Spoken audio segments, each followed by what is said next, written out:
Kejayaan-kejayaan juga kita telah tunjukkan melalui kementerian-kementerian yang kita pimpin.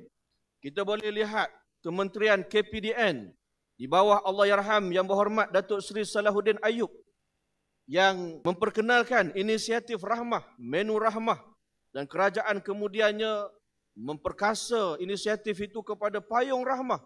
Suatu yang sangat besar. Kerana orang tertanya-tanya, apa itu rahmatan lil alamin? Kita membawa rahmah itu dalam bentuk yang orang nampak. Ia bukan hanya hidangan, tetapi ianya hidangan yang menggambarkan kecanaan dan keprihatinan kita kepada golongan masyarakat yang berpendapatan rendah. Ada negara yang ada langkah untuk membantu golongan pendapatan rendah, tetapi dia memperkenalkan satu sistem yang tidak rahmah. Di Filipina, mereka perkenalkan menu pak-pak. Pak-pak ini ialah hasil ayam KFC, hasil ayam nasi lemak di restoran-restoran mewah. Dia ambil, dia basuh, dia masak balik. Itu pak-pak. Di Filipina, memang membantu untuk mengenyangkan golongan susah. Tetapi adakah kita sanggup makan pak-pak? Kita tak sanggup. Rahmah ini ialah suatu dasar yang kita buat untuk bantu orang susah, yang kita sendiri sanggup. Kalau kita diberi peluang makan, kita sanggup makan. Dan dasar ini terhasil daripada jiwa kepimpinan yang benar-benar memahami tentang gagasan Islam itu sebagai rahmatan lil alamin. Begitu juga di bawah Kementerian KPKM. Dua kementerian diberikan kepada Parti Amanah. Dua-dua kementerian yang memang susah. Satu jaga harga barang. Satu lagi jaga makanan. Tetapi kejayaan Abang Mat Presiden kita juga terbukti. Kita berdepan dengan masalah ayam, harga ayam yang begitu tinggi.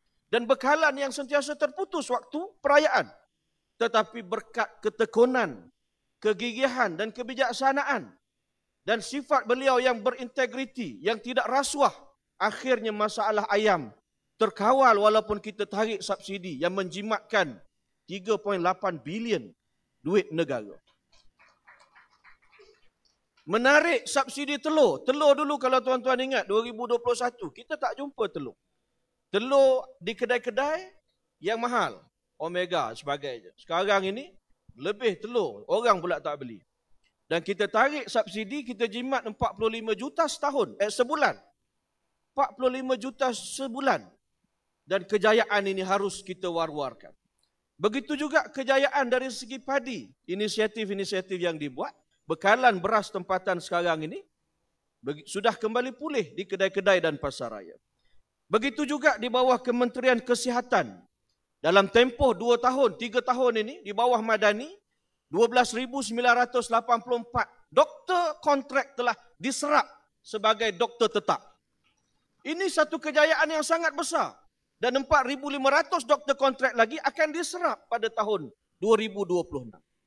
Kejayaan Menteri terdahulu yang berhormat YB Zaliha dan disambung oleh Menteri kita Dr. Zul.